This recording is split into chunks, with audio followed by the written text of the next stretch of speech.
Welcome, ladies and gentlemen, one and all, boys and girls. Welcome to Sean's View Entertainment on YouTube.com. Make sure to like this video, subscribe, where it's always prolific, consistent, and dedicated with your Raw review. Make sure to share this video and pass this video all over the entire internet. Kicks off with Betty White coming out, but before Betty White could really get into what she wanted to say, Triple H and Stephanie McMahon would come out and respectfully, well, admire, but we all know what the whole gist behind that was. It was disrespectful, but you know what, they tried to do it in the utmost respectful way, and they would come out, and before they could really get out what they wanted to say, Randy Orton would come out and say that the Viper would be striking. The Viper would be coming back out of Randy Orton tonight. This would then in turn have Daniel Bryan come down ringside and pretty much take it to Triple H and saying how he wanted to be in action.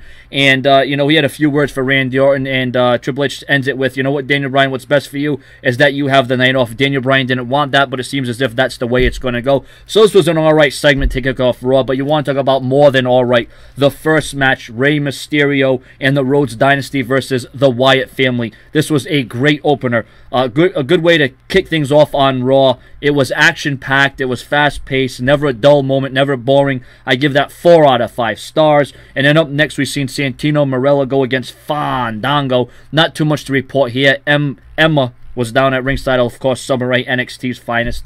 Fandango picks up the victory with that top rope leg drop in a match that was 2 out of 5 stars. Nothing great here. So far, the highlight up to this point has been the 6-man tag, which was off the chain. Up next, on Monday Night Raw, we would see another great, fantastic, uplifting tag team match. Sheamus and Christian versus the Real Americans in what was the second match of the night. 4.5 out of 5 stars. Like I said, incredible match. It was smash mouth. It was in your face, and it was everything you can anticipate from these 4 athletes. What a match it was, and I could not be any prouder or any happier of these 4 individuals. Up next, Alberto Del Rio versus Dolph Ziggler. I don't know what's happened to Dolph Ziggler's stock. I don't know what's happened to Dolph Ziggler's image, but he got destroyed, and he was made short work of by Del Rio with that kick to the head.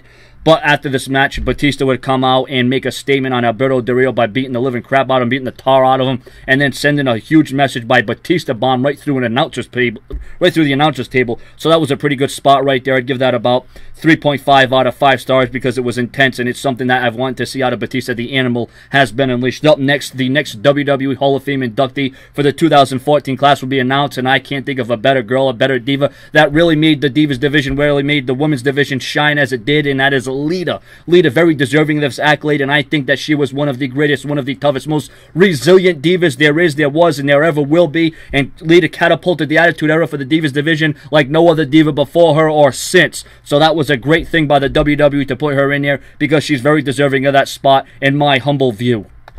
And up next on Monday Night Raw, what has been an emotional roller coaster. What a Monday Night Raw this has been up to this point, and it would keep getting better. Ryback and Curtis Axel versus the Usos in another good tag team match. I wouldn't say it was great or as good as the other tag team matches we saw tonight, but it was good nonetheless, and it comes away with the Usos getting the victory. Up next, it would be an open challenge. Dean Ambrose would finally defend the United States Championship after 40 years. It would be Dean Ambrose against the return of Mark Henry. Mark Henry was closing in on a victory until the Shield interfered. They intervened, and this match caused, obviously, disqualification. Mark Henry wins the match, but not the gold. Then after that, the confrontation. It was wild. It was extreme. It was off the charts. It was chaotic. We thought it was going to happen. Just 2 weeks before Elimination Chamber, the Wyatt family, the Shield, they were going to get it on like Donkey Kong. This was going to be something to remember. But the Wyatt family made us wait that much longer. But that was a good segment. Got my blood boiling, as you can see. I need a sink. I need a hot coffee. I perhaps need a Xanax. This was a great segment. And ladies and gentlemen, let's get ready for some main event action.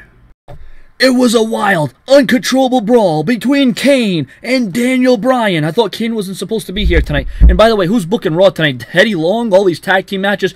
But this was a great street fight between Daniel Bryan and Kane. And I hope we get to see more of this. And I hope we see a street fight in the future. But obviously that won't be at Elimination Chamber because Daniel Bryan's in the Elimination Chamber match itself.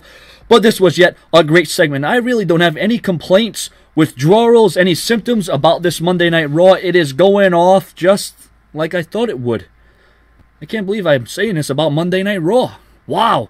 Daniel Bryan and Kane lighting Raw up as if it wasn't already firework display. Now Randy Orton and John Cena close the chapter for the final time.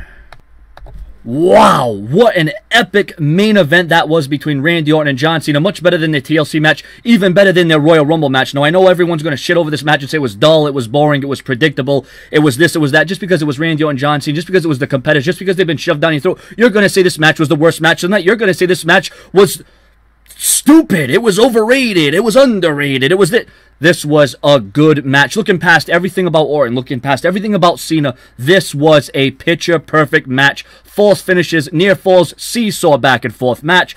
But of course, most of you people, and I respect your decision, you're going to shit on the match and say it was the worst match you've seen in your entire life. You're going to say that Darren Young is a better competitor than John Cena. You're going to say that Titus O'Neil is a harder worker than Randy Orton. You're going to say that Daniel Bryan has higher buy rates and ticket sales. And listen, give the devil its due. This was a good match, and I'm glad that the crowd didn't shit all over this match like they did at TLC, like they did to the Royal Rumble. Sure, there was a few CM Punk and Daniel Bryan chants, but for the most part, these fans stayed in it, and they showed respect, and they paid their hard-earned money to chant and boo whoever the hell they want. But I'm glad that at the end of the day, the fans gave this match the proper respect and the kind of reaction it deserved. John Cena comes away with the victory in another match that I would say another match tonight. There were so many matches tonight, I can't pick exactly what was the best match tonight. There was about at least 3 or 4 good matches tonight. Strong effort on Monday Night Raw. I give it a solid, and I can't believe I'm saying a solid 9 out of 10 stars. Yes, you heard right, 9 out of 10 stars. Your comments or your opinions, subscribe.